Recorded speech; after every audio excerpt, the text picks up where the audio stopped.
யாராச்சும் நம்மளுக்கு அட்வைஸ் பண்ணாங்க அப்படின்னா, அட்வைஸ் பண்ணுறது ரொம்ப ஈஸி. அதை ஃபாலோ பண்ணுறது தான் கஷ்டம். நீ ஃபஸ்ட்டு போய் அந்த அட்வைஸை ஃபாலோ பண்ணு அப்படின்னு சொல்லுவோம்.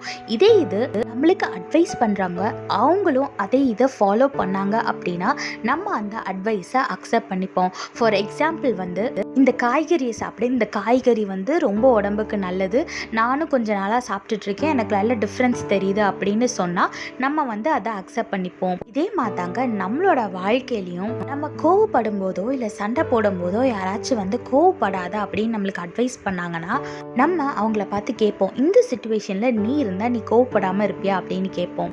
ஆனால் இன்னைக்கு நம்மளை அட்வைஸ் பண்ணுறவரை பார்த்து நம்ம அந்த கேள்வியே கேட்க முடியாது. ஏன்னா என்னெல்லாம் பண்ணக்கூடாது, எப்படியெல்லாம் இருக்கணும்னு அவர் சொல்கிறாரோ அதே மாதிரி வாழ்ந்து காமிச்சிருக்காரு.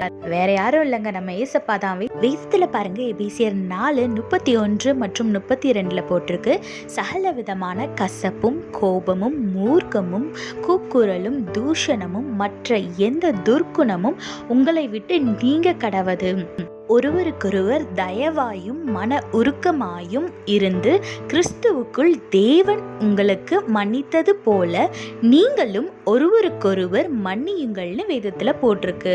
ஆமாங்க, இதை கேட்கும் போது நம்மளுக்கு கொஞ்சம் கஷ்டமாக தான் இருக்கும். ஏன்னா நம்மளோட வாழ்க்கையில் நிறைய பேர் நம்மளுக்கு மன்னிக்க முடியாத அளவுக்கு நம்மளை காயப்படுத்தியிருப்பாங்க. ஆனால் நம்ம தேவன் இடத்துல கேட்கும் போது தேவன் நம்மளுக்கு கண்டிப்பாக உதவி செய்வார். ஏன்னா நம்மளும் அதே மாதிரி மன்னிக்க முடியாத நிறைய பாவங்களை நம்மளோட வாழ்க்கையில செஞ்சிருக்கோம். ஆனா ஏசப்பா நம்மளை மன்னிச்சு ஏத்துக்கொண்டு இருக்காரு.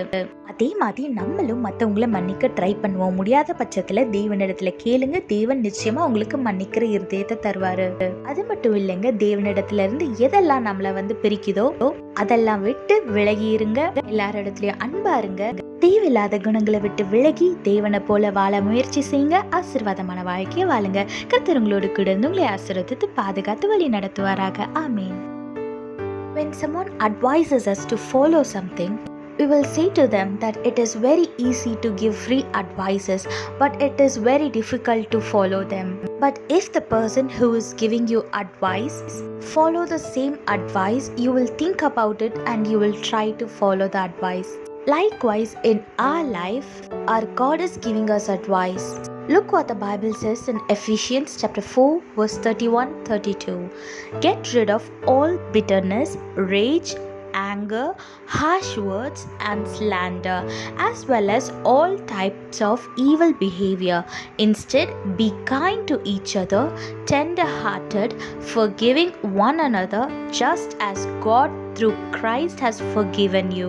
Yes, our God is asking us to get rid of all these habits that we have.